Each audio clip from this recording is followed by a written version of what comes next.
Hi, welcome to the Steam Chamber, and welcome to another episode of Greenlight Highlights, where we look at 6 of the best game pitches on Greenlight at the moment.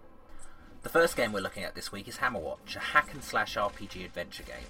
Now the game's in a top-down 16-bit pixel art style, I suppose. There are 12 levels currently, 4 classes available, and several gameplay modes. There's also full multiplayer support, whether that be in the form of LAN or online. I think it's up to 4 players, but I'm not sure. You can check that out on the Greenlight page. I've put the link below in the description, as I will do for all the games featured today. And also it's worth noting that the game has got full mod support as well, so go check that out now. Next up is Gearjack, which is a really slick looking auto-runner game. It's got something of Super Meat Boy about it in terms of traps and the environment in which you have to interact with. So it's not just a matter of pressing jump and sliding whenever prompted. It's by Piwo Games, or Piwot Games, I'm not quite sure how you pronounce that. It's currently available on iOS, so it is a port, but it's looking fairly good on the PC as well. Now there are 30 levels available. There's a casual and a hardcore mode, and there's a really nice feature in that once you've completed the game, after you've completed it, once you play it through again, the traps will reorganise randomly, therefore there's a lot of replayability there. This one actually was on the Greenlight bundle that we featured a while ago. I don't know if that's still active, but please do go and check just in case it is, because it was one of the best games on the bundle itself. I know a lot of people purchased the bundle just in order to get the game ahead of the Greenlight release. Right, our third game is Constant Sea by IGS. It's a puzzle platformer which sees you in control of a small robot aboard a space station in which the time has stood still, and it's your job to save the day. Now you play across 100 plus or so levels, utilising 3 different game mechanics. Now one of those is the objects within the game itself that you interact with, so some of those might have good effects, some might bad, sometimes it might be a bit of both. Perhaps the most interesting mechanic is the time circle mechanic, which is that because time has stopped, everything is stopped dead. There is no motion. There is objects only move when they're within a certain radius of the character himself. So that's used to great effect. And then the third mechanic is the gravity shift mechanic, which allows you to change the direction from which gravity flows. Therefore, you're able to get around certain puzzles by switching the gravity mid-jump, and you're able to gain more leverage in order to move objects, in order to get across larger gaps by switching the gravity midway. I think these 3 game mechanics are going to make it a really interesting little puzzle platformer. I know there are a lot of puzzle platformers out there at the moment, and they all generally are built around one quirky mechanic, but this one's got 3 different elements going on, which could make things a lot more interesting and possibly a lot more challenging. So yeah, check that out as well. Right, our fourth game is Conquest Divide and Conquer, which is a simultaneous turn-based strategy game set in a dystopian future, aren't they all? Now this is a really interesting looking little fast-paced strategy game, because as you're not having to wait for your opponents to finish their turn, you're taking simultaneous turns. Your production is automated, not automatized, as they said on their Steam Greenlight page, but we'll forgive them that little error.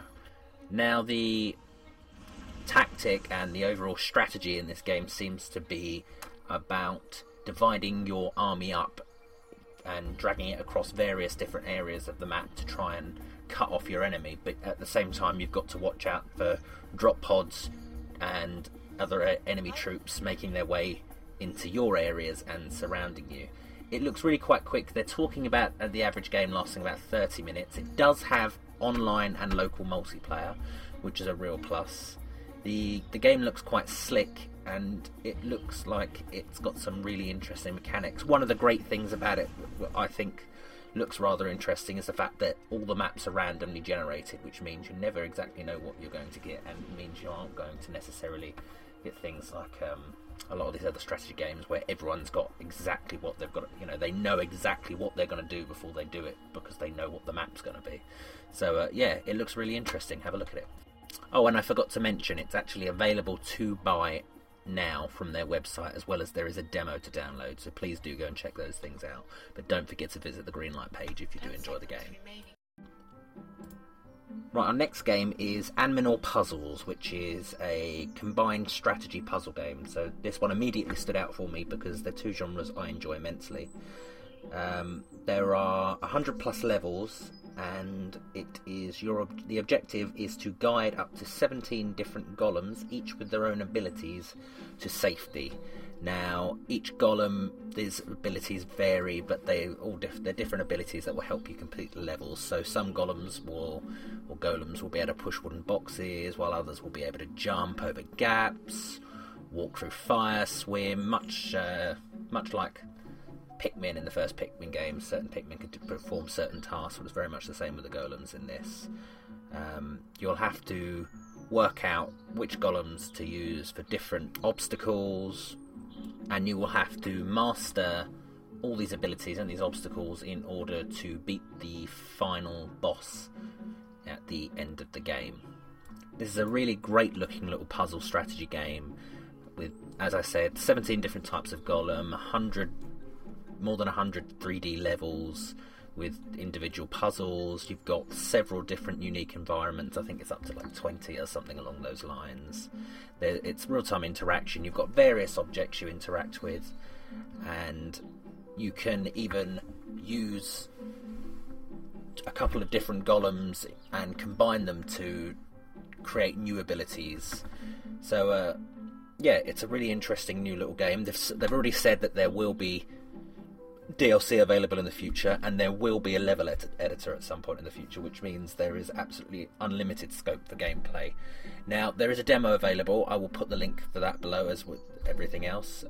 Please do go and have a look. Now, our final Greenlight pitch this week is Talisman.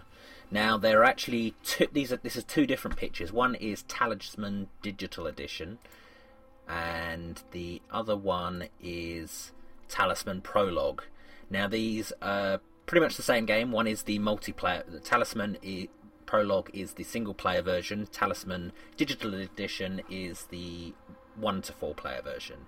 Now, these are both based on the classic Talisman tabletop board game from Games Workshop. Now, it's an officially licensed game, so you know it's going to look good and you know it's going to be authentic.